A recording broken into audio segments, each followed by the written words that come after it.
son. Because Hell no. it's like he told me that. I was like, what you mean? He was like, yeah, you like all the way like this. I'm like, I'm just enjoying the bed. Right, enjoying the space. I enjoying the space. Wow, that's funny. I sleep literally in one spot. I don't. Damn near you gotta check and see if I'm breathing. Cause I sleep in like a fetal position, or sometimes I stretch out, but it's like literally on one side. Like when I wake I'm up, like an X. when I wake up in the morning, the whole other side is completely like untouched. Yes, no, I sleep in not. like an X or Really? K. I'm dead serious.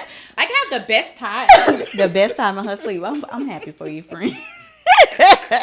Well, shit, I don't go to sleep some nights until about 12, so maybe I ain't had time to really get into that deep, good falling. sleep. Yes, good sleep. Yeah. But yes, with our love language, I think they tell us a lot about who we are, how we choose to receive things. But I think the biggest thing is that we do have to communicate. So both of those languages, apology and love, are teaching us how to be in tune with our partners, with our loved ones, about what it is that they need, and treating them from that perspective. Because sometimes we love people from our love language and we don't love them for theirs. And then when you're exhibiting it, it's like, I'm giving it to you, but it's like, that's not how I want to receive it. That's not how I receive it. It's like it's not even happening, you know? Yeah, no, seriously. So going back to that part with the love languages, and then to double back to the apology languages, like on my lower totem, it's gifts, right? And because I got stuff, so really you can probably. That don't mean I don't like stuff. Not get me wrong, but it's not. I don't really receive things like that unless it's the way I receive love, which is not acts of service, which is words of affirmation and quality time and touch. But like you can like buy me something and I'll feel like, okay, what you do? Right, that's you know cute. what I'm saying? That's nice. What's up? Right. You know what I'm saying? Like I don't feel it. But you want to know something different though? Yeah. Sometimes, even though that's how I receive love, that's not how I give love though. So How do you give it? Sometimes I do give love, and this is again has to be upbringing, I guess, that trauma response. Sometimes I do give love with acts of services, and I do give love with gifts. And it has to be their trauma response. Wow. I know, right? That's really weird. So whoever that was, they were dead. No, dead on. They were dead on because like that's for real. Sometimes I do like give love like that, like acts of service, like what can I do for you? Oh, let me help you, things like that.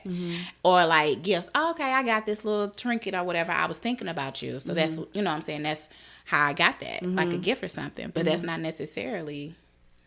So to think about how you give it. How do you give it to yourself? So I read something about self-sabotage, that we treat our love languages in the same way. So, for example, I am big on words of affirmation. In response to self-sabotaging myself, when I'm down on myself, I may say mean things about myself that aren't true. So when you're thinking about how we self-sabotage ourselves or talk ourselves out of things, we do the reverse of it. So how would you say, because I know we've talked about self-sabotaging ourselves in many different ways, but how do you think it shows up for you? So sometimes, remember I said mine is physical touch, right? So a way that I would receive love to myself would be like spas, would be like getting my nails done, would be like getting my hair done, things like that or whatever.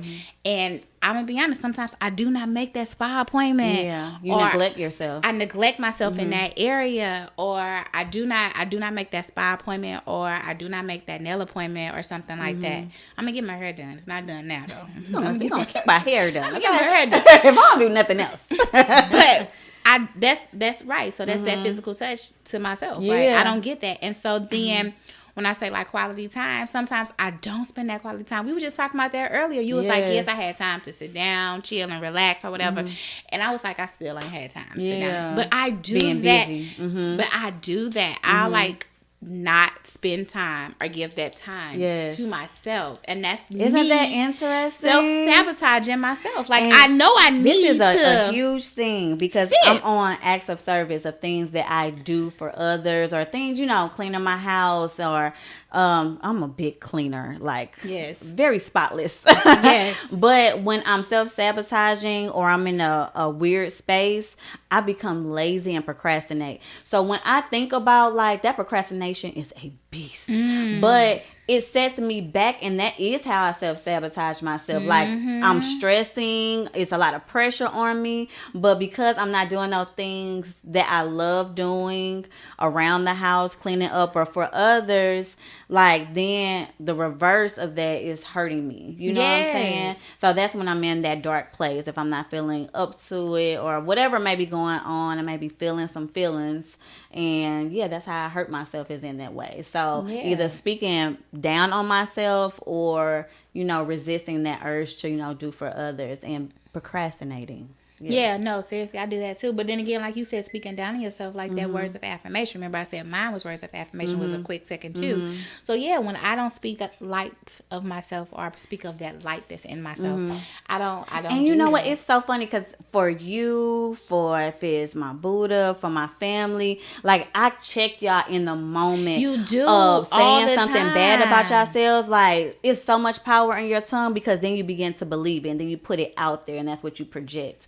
But it's so crazy, because mentally I may not say it aloud, but I be like, bitch, like, you could have did better. You know what I'm saying? In my head. But it's like, okay, I have to be kinder to myself. I have to give myself grace. You definitely do. You have to give yourself grace. Yeah. So the same way that we give love, we want to receive it. We have, like, you gotta love give yourself it to ourselves. yourself. Yeah. You know what I'm saying? So it's so important. But I wanted to touch on that. I was like, we just talked about self-sabotaging. So I was just thinking about how it works with your love language. I was like, damn, that's deep as fuck. Yeah, that's what I'm saying. So you're right. You can self-sabotage, because we talked about self-sabotaging because, your girl go to therapy. And so we talked about how, like, my therapist told me, like, you are self-sabotaging, like, good things that are happening. And it's because you don't. Baby, when I say, I be looking at you sometimes and just be shaking my head. I'm like, real, why are you doing this to yourself? Like, first of all, some, like, experiences or thoughts haven't even gotten off the ground. And it's like, you haven't even gotten there yet. Like, but that's that affirmations, right? You know what I'm saying? And that's really weird, though, because no, that's really weird you mentioned about risk, because I'm all for doing risk and, like, crazy shit when it comes to, like, careers or, like, something new. I gotta take these off. They keep sliding. Come on. But when it comes to careers or something new. But when it comes to, like, relationships and like romantic relationships, that's when Chloe be like, Rhea, I need call him, boy. She does. You don't send him a message, and then I be like, I guess I'm going to write a book. Right, gonna do something completely different. You guys want to enter a film festival? Exactly. Thank you. She'll think about anything else, but serving that and, like, pursuing and taking that risk. I'd be like, girl, just send it. What the worst that could happen is, it doesn't land and he says no or whatever. But I understand that. Yeah, that fear of rejection. Because I have that too. Everyone has that. Everyone has that to an extent, for sure. But I be looking at my friend like, you're gorgeous. You're an awesome person. Oh, thanks, friend. You are too. But you should not be talking to yourself like that, though. You hella dope. Thank you. I appreciate it. But I'm going to correct it. I'm a work in progress. You know what I'm saying? Yeah. For sure. But yes, that self-sabotage, we literally just had a conversation about it. And my friend had to be like, friend, we ain't doing that. Just send it, be done. Walk away from it. Send it, walk away from your phone. And for me, which is so fucking weird, I told you I do this. I would send a fucking message to somebody. I will put my phone on do not disturb, just so I can almost forget that I sent this, so I can be surprised when that message does come. But here's the thing, though, since but that does not work for me, and here's the reason why it doesn't work for me, because my brain moves so fast, right? So my brain moves so fast. So I remember, like, I sent this at 6:12. He didn't send me a message back at 6:20. Fuck him. So that's how I be. Are you saying men don't have to? What's the first one? Women don't have to. That's why you're scared of it. What? Yes, we do. Men don't have to. Oh, we don't have to deal with rejection. Taking a step, you don't have to deal with it. That's why. What? Yeah, I guess so to an extent, though. But, like, okay, so here's the thing with that. Because everybody's have a fear of rejection, but, like, sometimes the flirting can be awkward, and then if it's not landing, then it's like it's a way of rejection. That's what I'm saying. It's like a way of rejection. It's like a way of rejection. So that's probably why. I think that we feel it for one, and I'm gonna be honest. I don't have a lot of men that come up to me, right? Yeah, so me neither. I swear, and I don't know if this is a weird thing or an unbelievable thing, but a lot of people don't just approach me. So, like, at this point in my life, I feel like I have to make that first step, and it's so scary because I've never been in that position before. So it's like damn, I when I was younger, the niggas used to be out there. How are you now?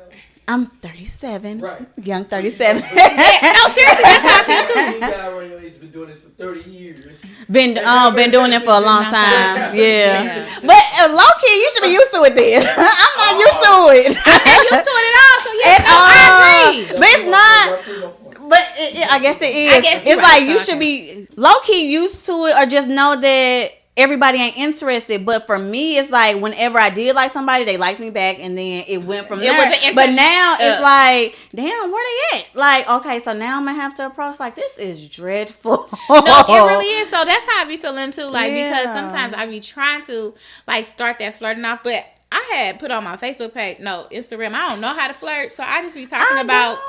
I be talking about that football team.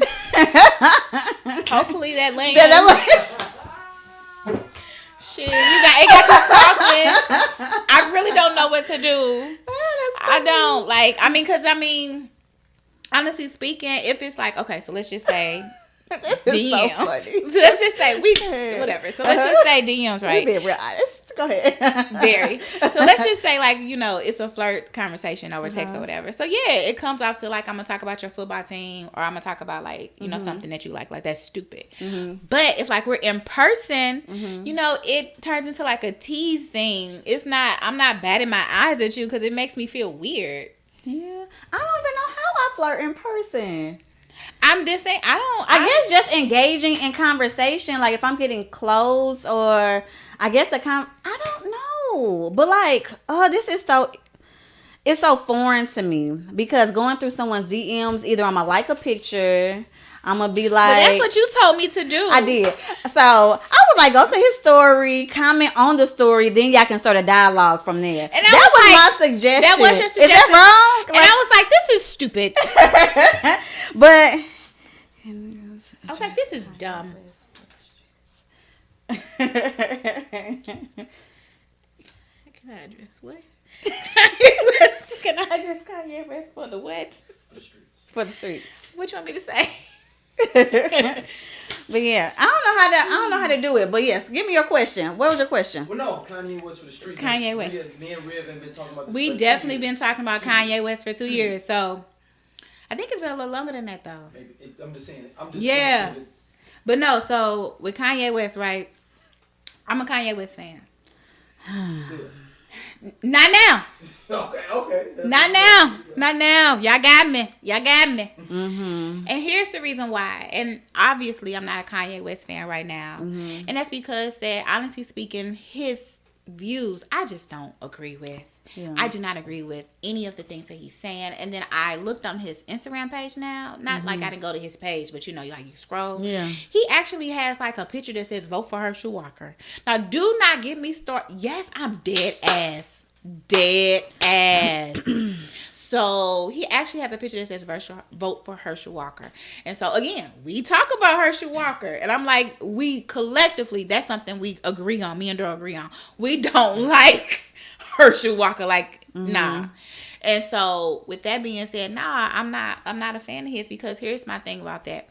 So it's okay for you to be hurt, right? It's okay for you to struggle with mental illness. That's fine. But if you're not getting your own help, then that's your problem. That's nobody else's. So you cannot put your views on other people, because you are refusing to get help with yourself. That don't have nothing to do with others. I'm so hurt. I'm not trying to say that grief isn't, but we did our big grief. Grief is hard. It's so hard. Difficult. But that doesn't give you an excuse to be an ass to people. Yeah. You know what I'm saying? That does not give you an excuse to just straight up and act so reckless with your life. I think that's what it is. The recklessness with his words. Like, I felt like, and I still do feel like, it's very attention seeking. Like, he's doing these things for this big reaction. I feel that. But what he's doing is hurting a lot of people, innocent people, with his words. Yes. And it's so damaging. I don't even like giving it too much attention, because I feel like that's what he's thriving off of. No, I agree with you. I don't feel like giving him any attention because until you are getting help, then I don't have any words for you. You need to, what they say, no, in his rap song about 3 years ago, he said, you don't want to see me off my Lexapro? Nah, nigga, I don't. This shit, you off your Lexapro, get that shit back on.